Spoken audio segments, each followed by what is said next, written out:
Con esto de Fiducia Supplicans, parecería que estamos en plena batalla dentro de la iglesia, los conservadores contra los progresistas. Oye, ¿y qué es esto de Fiducia Supplicans? Es un documento que publicó hace unos días la Congregación para la Doctrina de la Fe y que el Papa Francisco lo ratificó, y sirve para la comprensión de la doctrina perenne de la iglesia y la recepción de las enseñanzas del Santo Padre.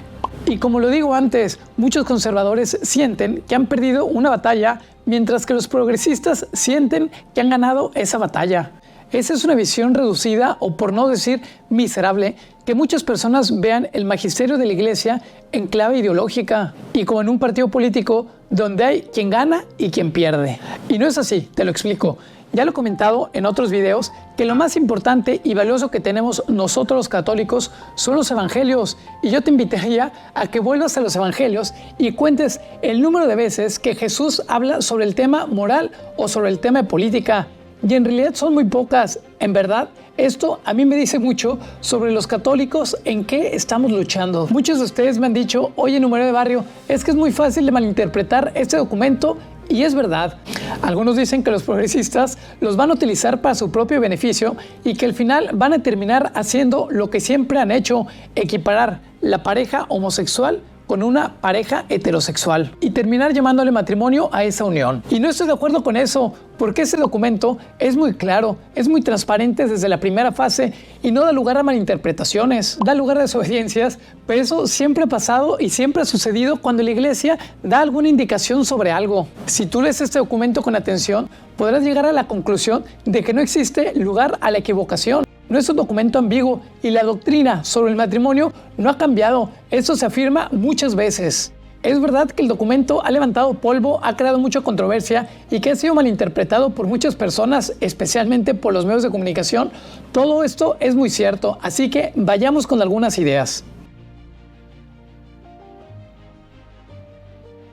Este documento explica que las bendiciones son para madurar y para pedir la gracia de la conversión para poder vivir conforme a las exigencias del Evangelio. Lo contrario sería autojustificación y, como se ha dicho muchas veces, la iglesia no es cómplice del pecado. Y te lo repito una vez más, este documento no cambia nada sobre la doctrina tradicional de la iglesia sobre el matrimonio. La iglesia tiene bendiciones para casas, automóviles, para los negocios, para la comida, tiene bendiciones para los animales y hasta tiene bendiciones para personas no bautizadas. En la calle, los sacerdotes van bendiciendo a la gente. Al final de la misa, los sacerdotes dan de la bendición a todo el pueblo, no hacen distinción de personas. El sacerdote en esos momentos no pregunta sobre la identidad sexual de las personas. ¿Por qué? Porque la bendición desciende sobre todos, porque Dios no rechaza a nadie.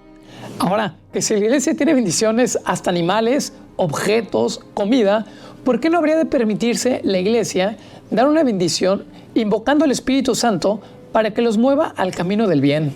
El Evangelio de San Mateo es muy claro y dice lo siguiente: Dios hace salir al sol sobre malos y buenos y hace caer la lluvia sobre justos e injustos. Esta imagen del sol y de la lluvia nos sirve para mostrar lo fundamental de la verdad. Y sigue diciendo San Mateo cuando los fariseos mandan a sus discípulos para preguntarle al Señor: Maestro, sabemos que eres sincero y que enseñas con toda fidelidad el camino de Dios, sin tener en cuenta la condición de las personas, porque tú no te fijas en la categoría de nadie. Y lo vemos más claramente. Jesús no hace distinción sobre buenos y malos. La lluvia es para todos los hombres, incluso para aquellas personas que se encuentran alejados de Él por el pecado. Y bueno, una bendición no legitima un pecado, no lo hace válido. Una bendición no es un sacramento, es un sacramental, al igual que es el agua bendita. Y esto es bueno recordarlo con frecuencia. Creo que está claro, ¿no? Ahora, hay algo que a mí me preocupa de este documento y es la división que se está generando dentro de la iglesia. Platicando con un sacerdote del Opus me decía: el Papa puede decir lo que quiera, no tengo por qué obedecerlo, no se trata de un dogma esto que está haciendo. Ya lo sé, es muy triste escuchar temas de desobediencia al Santo Padre y especialmente viniendo de un sacerdote.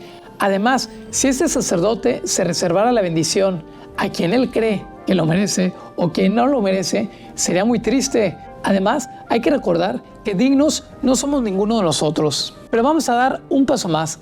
Fiducia Supplicans y en general la visión pastoral que tiene el Papa Francisco ha causado un cortocircuito dentro del Opus Dei. Personalmente pienso que los fieles del Opus Dei estamos atravesando un momento difícil. ¿Por qué digo esto? Como seguramente habrás oído, San José María nos decía a todos sus hijos y a todas sus hijas que siempre pusiéramos atención a la voz del Papa, a quien incluso le llamaba, al igual que Santa Catalina de Siena, el dulce Cristo en la tierra. Pero aquí viene mi pregunta, ¿qué pasa cuando nos encontramos a un Papa que parecería que no es tan ortodoxo? Debemos de ser obedientes aún cuando parezca que el Papa camina por caminos distintos, digámoslo así, lejanos a la ortodoxia de la Iglesia. ¿Qué haría San José María si se encontrara en esta situación? ¿Cómo enfrentaría este dilema? ¿Haría lo que muchas veces hizo, o sea, callar, rezar y esperar? Es posible que las enseñanzas del Papa Francisco no sean del estilo pastoral que seguía San José María, eso está claro. De hecho, hay personas dentro del Opus Dei que no quieren al Papa Francisco, aunque preferiría decir que no lo entienden, y es así porque no lo han leído o porque no lo han observado con cuidado. A ver, momento numerario de barrio. No quiero que la raza malinterprete y no vaya a ser que me corran por andar diciendo esto. Déjame te lo explico un poquito mejor. Ahora sí viene lo chido. A ver, vayamos por partes. No es verdad que las enseñanzas de San José María y las del Papa Francisco sean incompatibles. En primer lugar, porque estamos hablando de dos épocas distintas y porque hemos de partir del hecho real que ambos hombres entregaron su vida al servicio de la Iglesia y al servicio de las almas. Por ejemplo, hay una frase muy conocida de San José María: de 100 almas nos interesan las 100. ¿Pero qué quiere decir con eso nuestro fundador? ¿Que debemos de buscar a todas las almas e interesarnos por cada una de ellas? Esa es una posibilidad. La gran pregunta es, ¿San José María habría buscado la cercanía con esas personas de manera como lo está proponiendo este documento? Sin embargo, y sin rebajar la doctrina, lo que ahora mismo importa es encontrar más lo que nos une que lo que nos separa. La meta es la misma y a veces el camino es diferente. San José María estuvo siempre preocupado por seguir las enseñanzas del magisterio de la Iglesia, y el Papa Francisco nos lleva con su visión pastoral a preocuparnos por la gente. Ambas visiones son buenas y muy positivas. A veces pienso que muchas personas del Opus Dei, si tuvieran que elegir entre sus creencias y en su relación con Dios, a veces elegirían sus creencias. ¿Por qué? Porque es más cómodo, implica menos sacrificio y por tanto no salir de nuestra zona de confort. Y porque al final de cuentas somos egoístas. No podemos olvidar que cuando ponemos primero la ley y luego el bien de las personas, nos estamos alejando del Evangelio. Y sobre esto hay muchos ejemplos en el mismo Evangelio. Ahora, la gran pregunta que deberíamos hacernos es, ¿dónde está Cristo? Esta es la gran pregunta que nos deberíamos de hacer. Y yo, numerario de barrio, un numerario cerca de ti, te invito a que te hagas esta pregunta hoy en tu rato de oración. Personalmente, debo confesar que con frecuencia algunas de las acciones pastorales o acciones de gobierno del Papa Francisco me causan cierta incertidumbre o inquietud, pero después de leerlo recupero esa confianza. Los cardenales lo eligieron válidamente hace 10 años. Annuncio vobis gaudium magnum. Habemus papam.